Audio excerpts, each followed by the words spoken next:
Factory में एक line बड़ी कॉमन होती है कि मटेरियल लेट आया, लेकिन अक्सर कहानी कुछ और होती है। प्रोडक्शन फ्लोर पर लेट होता है, सुपरवाइजर से पूछो तो वो बोलेगा कि मटेरियल लेट आया था, इसीलिए काम लेट चल रहा है। स्टोर चेक करो तो पता चलता है मटेरियल तो कल ही आ गया था।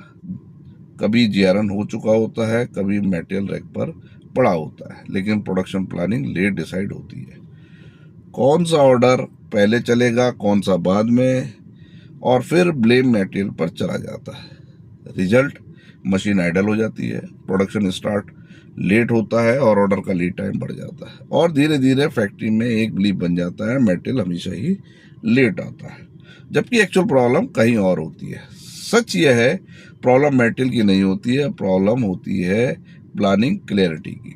जब प्रोडक्शन प्लानिंग टाइम पर नहीं होती तो मटेरियल अवेलेबल होने के बाद भी काम स्टार्ट नहीं होता, लेकिन जब प्लानिंग क्लियर हो, material requirement, order priority, machine schedule, तो मटेरियल आते ही प्रोडक्शन स्मूथली स्टार्ट हो जाता है।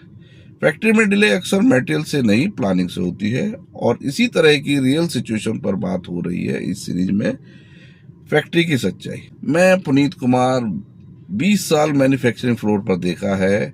मेहनत बहुत होती है पर सिस्टम कम होता है। 100 से ज़्यादा फैक्ट्रीज में ईआरपी इम्प्लीमेंट करते हुए एक बात सीखी, क्लियरिटी ही ग्रोथ का बेस है। और याद रखिए, जो मेजर होता है वही इम्प्रूव होता है। Thank you very much.